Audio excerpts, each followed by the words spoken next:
welcome to UC Trends 2022.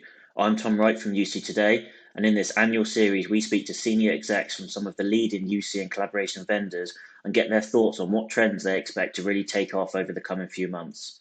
We'll also have a bit of fun with them after when we put them through our Quickfire Questions. Stay tuned for UC Trends 2022.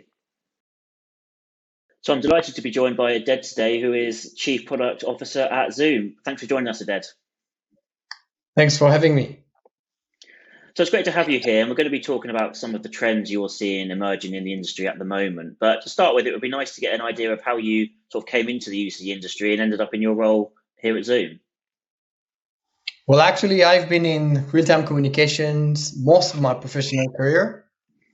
I started out of Tel Aviv, Israel, working for a company that built hardware servers for traditional video conferencing.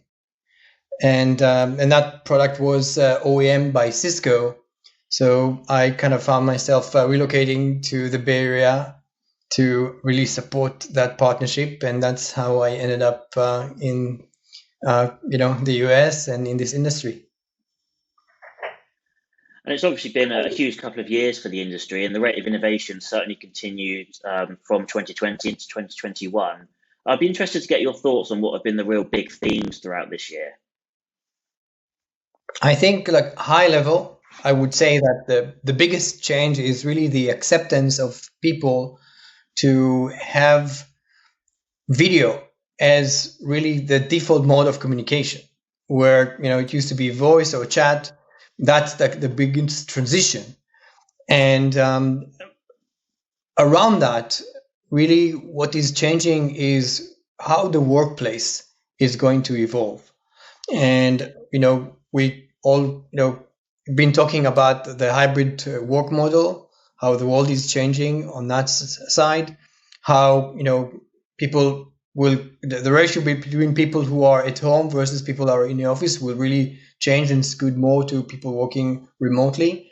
And then really how global events will happen, how really people will not come to a physical event but stay at home, watch an event, and it will be accessible to more people, but it will be less of kind of a physical type of an event. That's also part of the trend we're seeing, and in general, really, how do you make that as part of that transition, the workplace more inclusive, right?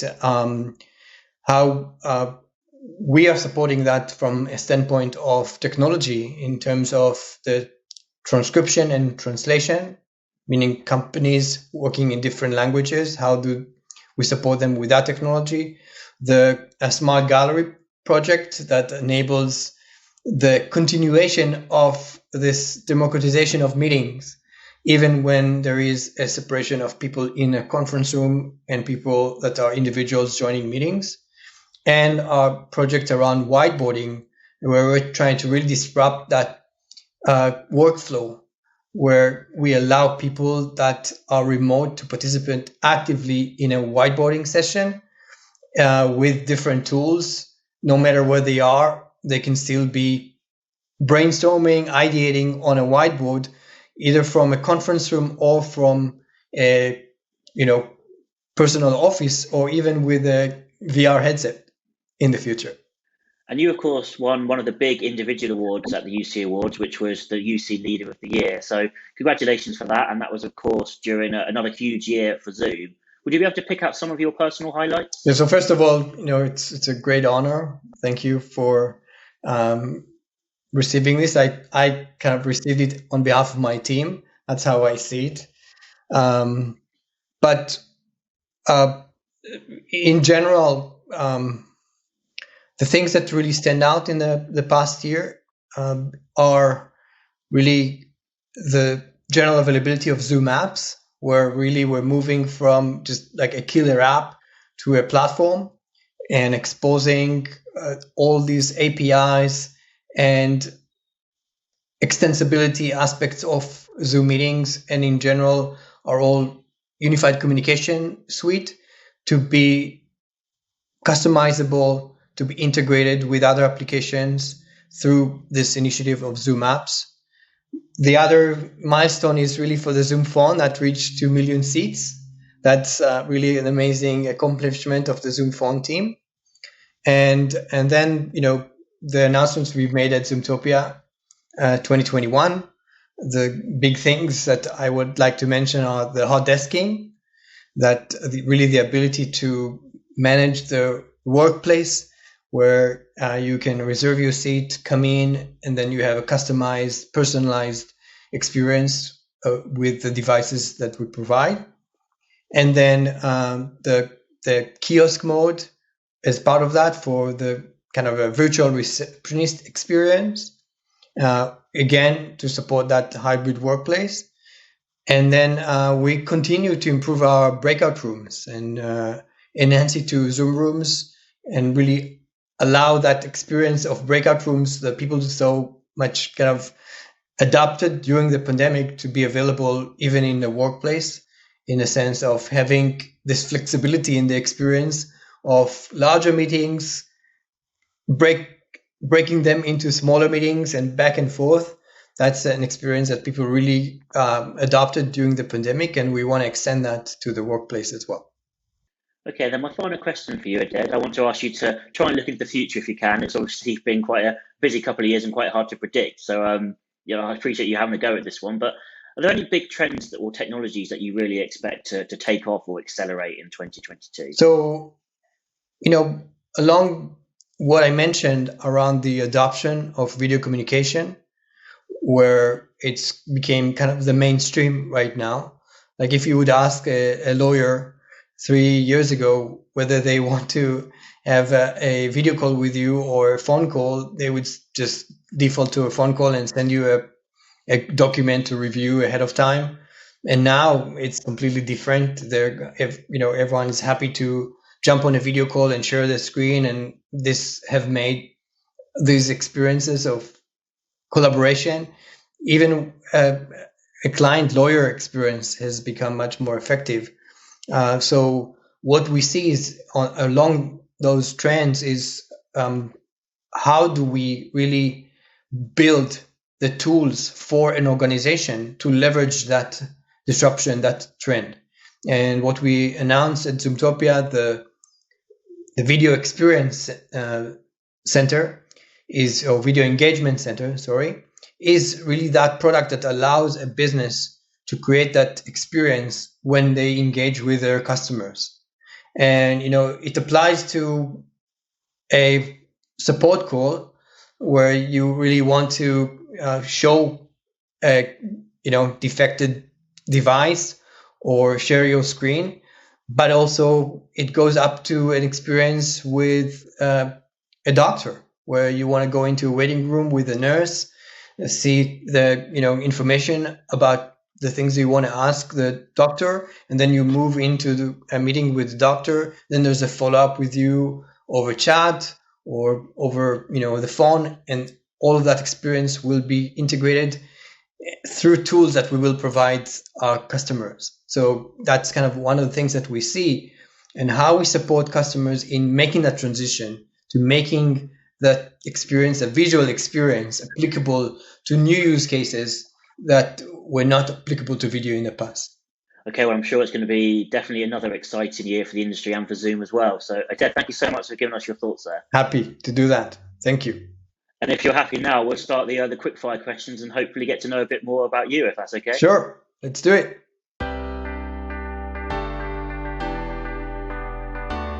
Okay, so your first question, describe yourself in 3 words. I would say passionate, deep thinker, and empathic. Okay, and what was your first job? First job out of university was really a junior product manager. Okay, who's your favorite band or singer? Coldplay is my favorite band. What movie would you say you've seen the most? Rear Window, Alfred Hitchcock. It's a movie that was really filmed from a single room through a window, and there's one scene you can say that this movie goes through, and it's so intriguing to see that you can create such rich content from one angle of a camera. Certainly a classic. What would you say your favorite cuisine is? Right now it's Japanese. What is your morning routine before work? Actually, I have a morning walk with my wife every day at 6 a.m. We walk for about an hour, and that's how I start my day. Tell us a surprising fact about yourself. I love gardening. It's actually something that started in the pandemic, where we were stuck at home, and we just came back from Japan in the summer, and we decided to build a Japanese garden in our backyard, and that's my passion now. That's going to be interesting for a few questions' time, but we'll get there in a second. If you could live in another country, what would it be and why? Well, Japan is one, but I don't want to pretty much another country that I would love living in is Italy. Love the culture, the aesthetics, the art, the cars. So Italy would be one of them, I would say. It's good. It's a good choice. What would you say is the most inspirational book you've ever read and why? I would say one of the books I was very inspired is called it's by Sherdad Chamin. It's called Positive Intelligence, and really the idea behind it is not about being naive and thinking everything is positive, but having a practice in your mind on how to think positively and being proactive because you are positive about your life and your work.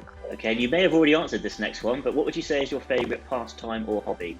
So yeah, right now it's gardening. Okay, now, how do you describe your job to your friends or family or people who maybe aren't as familiar with the industry as you are? Well, I would say I keep talking about the mission that we have, right? And it used to be, you would talk about video conferencing and you would say, yeah, my passion is around visual communication. It helps communicate people or connect between people across multiple continents. It really brings communities together, and people would not necessarily understand. Now they all understand, with the past 2 years. So it's really easy to describe as a mission nowadays. I think we might know the answer to this next one, but what would you say is worse, ironing or gardening? Yeah, well, gardening is fun. Ironing is a chore. Okay, then. If your house is on fire, which 2 objects would you save? That's a good question. I would say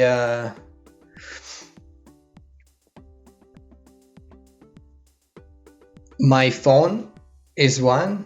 My smartphone is kind of everybody's life right now is on their smartphone, and I would say nowadays I would save the one of my Echo devices. So that's If you could invite anyone to dinner, dead or alive, who would you invite and why? Bill Gates. I would invite Bill Gates. I think he had a tremendous success, but also had some kind of missteps.